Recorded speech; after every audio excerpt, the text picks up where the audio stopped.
cuando has sido y vienes de sistemas de violencia, tú no reconoces tu lado violento. Okay. Entonces, generalmente, ¿qué haces? Tú actúas desde la violencia corrigiendo a tus hijos. Eres un idiota, ¿qué no piensas? Cachetadas, o sea, defiéndete, ¿qué no sabes defenderte? O sea, desde mi lado... El tema es muy interesante. Chequen esto, unos padres que defienden a su hijo agrediendo a la maestra, un padre que busca dar un castigo ejemplar rapando a su hija y un alumno que apuñala a su profesora frente a sus compañeros. Son solo algunos de los casos de bullying que han superado los límites de violencia en nuestro país. ¿Qué está pasando en las escuelas y con los padres de familia? Pondremos el tema sobre la mesa con la psicóloga clínica Katy Calderón de la Barca. Bienvenida, Katy. Gracias por estar con nosotros. Hola, Katy. Hola, Katy. Katy, arranquemos con esto. ¿Qué está pasando en México? ¿Es solo que ahora nos enteramos más o hay un fenómeno de violencia desbordado en las escuelas y con nuestros chavos? Las dos cosas. Hay un fenómeno desbordado por la falta de desarrollo emocional que tenemos los seres humanos. Venimos de una ola de violencia, de educación en la violencia. Y por otro lado, las redes sociales nos comparten todo lo que está sucediendo en la forma de educar. Si nosotros aprendemos qué es la agresión, o sea, cuando yo quiero agredir a alguien, quiero defender, quiero poner límites. Si yo como papá tengo una alerta de agresión en mi sistema, la señal es: algo te está doliendo, tienes que parar algo, pero no tienes que hacerlo desde un lugar violento. Porque en efecto los hijos aprenden del ejemplo. Y si yo estoy indignado, dolido, como estaba este chavo, como estaba este papá, como estaban esos dos papás lastimados y heridos, y detecto mi alerta de agresión, lo que tengo que hacer es primero gestionarme a mí como adulto. Tengo que parar para permitir que, en lugar desde mi cerebro reptil, cavernícola, que no piensa y que es animal, vaya a la parte de la corteza prefrontal, vaya a la parte de respiro, pienso y analizo. Y recuerdo que soy un ejemplo, que soy el ejemplo para que mis hijos y las nuevas generaciones puedan parar, pensar y saber que lo que realmente nos lleva a un espacio humano es la conexión. Pero, Katy, a ver, muchas veces los papás somos miopes y no podemos creer que nuestros hijos sean buleadores o inclusive que sean buleados. ¿Cuáles son estas alertas para darnos cuenta que nuestros hijos, por ejemplo, en este caso, sean los que están buleando?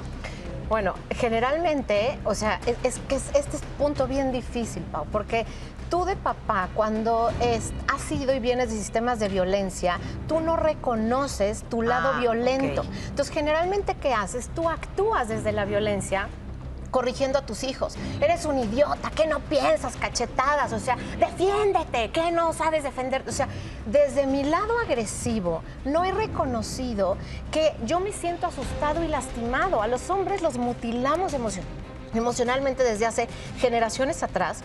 Entonces, este padre que es violento con sus hijos no reconoce la violencia. Él piensa que los está haciendo fuertes. Él piensa que sus hijos así jamás serán abusados. Y entonces, romper el ciclo de violencia es trabajar con todas las generaciones que venimos cargando este tipo de educación. Y venimos de una cultura de padres que abandonan porque están mutilados emocionalmente. Y entonces, ¿qué sucede? Crecen estos niños, como la del video, que si tú sientes esta agresión de tu padre, de quien te tendría que proteger, guiar y ayudar a reflexionar, la de la rapada, o sea, esta niña se siente agredida, humillada, atacada. Entonces, la lección ejemplar no es la que ella tendría que haber sostenido, que es cómo se elimina el bullying con compasión, con empatía, con entender y con invitar al otro a que pueda generar un espacio más humano en su corazón, no lastimándolo. Katy, a ver, jugando el abogado del diablo, vamos a ponernos del lado de los jóvenes. Sí. Jóvenes sin capacidad de frustración, que nunca se les ha dicho nada, en donde en estos escenarios, a ver, sería ideal pensar que en unos años se va a acabar el bullying. El bullying no se va a acabar porque el humano es agresivo y mientras el humano existe va a haber agresión.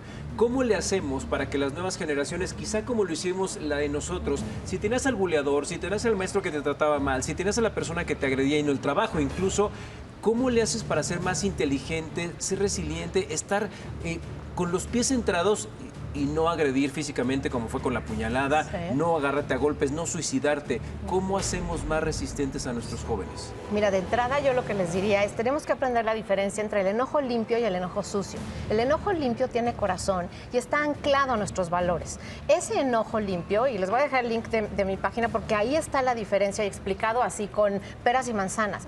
El que yo me ancle en mi enojo limpio siempre va a hablar de mis valores por delante. Entonces, por más enojado que esté, entiendo que la agresión es poner límites, pero lo voy a poner con respeto, lo voy a poner con empatía y desde ese lugar ahí me aterrizo como adulto. Ahora, el siguiente paso es, ¿cuál es la instancia a la que debo acudir, a la que debo decir, esto está pasando? No voy a permitir que a mi hijo le hagan esto, pero voy a tomar los caminos adecuados porque ojo por ojo a todos nos deja tuertos. Necesitamos entender que para que el cambio se genere, a la única persona que puedo cambiar es a mí y darle el ejemplo a mi hijo de con quién acudo, a qué instancias voy. Y siempre es ir a una, y como les digo, en un proceso hasta en la SEP para denunciar, tienes que tener paciencia y como papás también entender que es una instancia, otra, tercera, cuarta, quinta, y entonces eso también te ayuda a trabajar con la tolerancia a la frustración. Si se fijan, como papás, tenemos la oportunidad de enseñarles cómo se desarrolla esto para nuestros hijos, porque nos están viendo todo el tiempo y de ahí aprendiendo. Claro. Katy, yo te hablo desde mi perspectiva de hija, la verdad, cuando hablamos de adolescentes, de jóvenes, es una etapa muy complicada. ¿Cómo construir este camino con nuestros padres desde eso, desde padres y no desde amigos, pero manteniendo la confianza para explicarles lo que nos está sucediendo? Oye, me está molestando este compañero, oye, el maestro. Desde mi perspectiva, cuando era joven, tenía toda la confianza de platicarle a mi mamá lo que me estaba pasando, pero también, por otro lado, tenía amigas que no, para nada tenían esta comunicación abierta con sus padres. Claro, fíjate, lo estás diciendo tal cual. En la pandemia escribí un libro de adolescencia, oportunidad y reto. Ahí viene justo el capítulo de esa autorregulación, porque lo que necesitamos es, yo quiero crear bien a mi hijo, necesito tener una crianza conmigo de adulto, en un adulto maduro, no porque somos adultos, no porque tenemos 30, 40 o 50 años, somos adultos que tenemos la capacidad de tener madurez en la corteza prefrontal. A veces somos más niños, a veces me pasaba en la oficina cuando estaba en la dirección, me decía el niño, ya mamá, por favor, ya mamá, para. O sea, el niño de 16 o 17 años es el que le decía a la mamá o al papá que parara, que escuchara a la maestra. Cuando dices, el adolescente tendría que tener este cerebro más inmaduro, y el que era totalmente desbordado y en una parte irreflexiva era el adulto, el papá. Entonces tenemos que trabajar justamente nosotros como papás para ser el ejemplo de lo que queremos ver en la sociedad, porque nuestros hijos copian el ejemplo, no copian el discurso. Eso es bien importante y se me hace tan complejo porque sí, en efecto, hay que enseñarles a nuestros hijos que no hay que ser violentos, pero también a poner límites claros y amorosamente. Claro, ¿no? pero si tu hijo no es capaz de decirte a ti, mamá, para, no me hagas esto. O sea, es con nosotros. Totalmente. Y si nos tienen miedo, claro que jamás va a haber, ¿cómo le pongo límites al otro? Esta niña, la rapada va a ir después a desquitarse porque no puede con su papá. ¿Sabes qué? A mí me parece que también es un tema en el que estamos todos involucrados, porque hay niños que ni son bulleados ni son bulleadores, están ahí en medio, se convierten en testigos. Y es un tema también súper importante, cómo van a poder sortear el cómo se relacionan con los unos o con los otros, porque todas las acciones tienen consecuencias. Así que es un tema que debemos tocar todos. Doctora, muchísimas gracias por estar con nosotros. Gracias. Todos los días sale el sol, de lunes a viernes a las 9:30 por el 3.1 de Imagen Televisión. Además, recuerda suscribirte y activar la campanita para estar siempre en contacto.